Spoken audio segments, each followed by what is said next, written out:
Okay, let's dive in. We're going to unpack a whole load of insights and observations from the Gold Standard Conference in Paris. Yeah, the team was there, taking it all in. So think of this as us pulling out the key takeaways from, all the sessions, the side meetings, everything the team gathered. Exactly. The source material is basically those raw notes, the summaries, the hallway conversations. And our goal here is, well, to give you the shortcut. Right. Distill the really important stuff, Mm-hmm. what it all means for carbon markets and climate action, right now. And, stepping back, the overall feeling, honestly, it was a strong sense of validation. Oh, yeah. How so? Well, the things we've been focusing on, like high integrity credits, nature-based solutions, even specific tech, like AWD for rice farming or forest monitoring. Oversight, yeah. Right. Those were smack bang in the middle of the global discussion. It felt like, okay, we're on the right track here. That's good to hear. Yeah. So what was core to that? What underpinned that validation?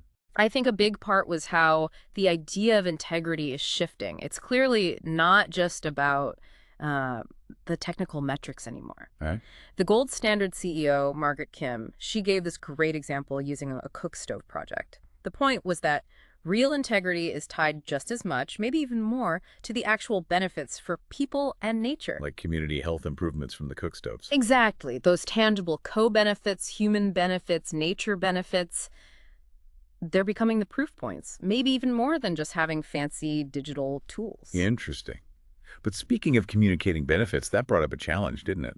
This green hushing. Oh, absolutely. That came up quite a bit. You have companies doing good work, genuinely making efforts on climate, Uh-huh. but they're actually scared to talk about it, worried they'll get hammered with greenwashing accusations, even if it's unfair. Which is a problem, right? If no one shares successes, how do you encourage others? How does the market grow? Precisely. And the feeling was that the standards bodies, Gold Standard Vera, they really need to step up here, provide clearer guidelines, frameworks. Give companies the confidence to communicate. Yeah, give them that verified basis to talk about what they're achieving safely. Okay. Now, shifting slightly, there was also a big focus on climate and nature, sort of together. Huge, especially on the second day. It wasn't just about cutting emissions. Adaptation, coping with climate impacts was really framed as now action. It's urgent. So projects need to do more than just reduce carbon. Right. They need to deliver these co-benefits, things like boosting biodiversity, helping communities adapt, improving water quality.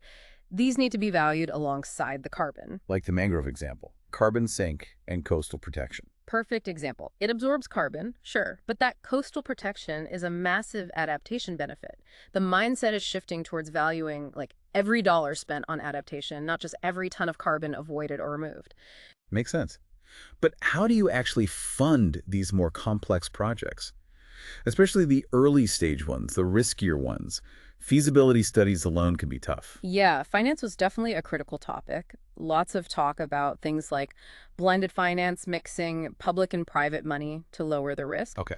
And hearing from investors like Macquarie, their view is pretty clear.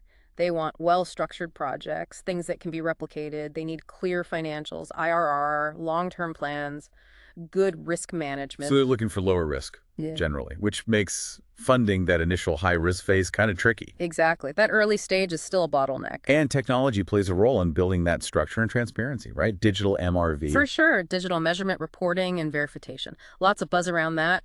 Examples like using IoT sensors on cook stoves to track usage, or using satellites and AI to map rice paddies, using alternate wetting and drying, or, monitoring huge forest areas. Very powerful stuff for efficiency and transparency. But it's not a magic wand, is it? Not at all. And that was clear in the discussions, too. Tech is great, but you still fundamentally need human trust, local context. So boots on the ground still matter. Absolutely. Chats with the verification bodies, the VDBs.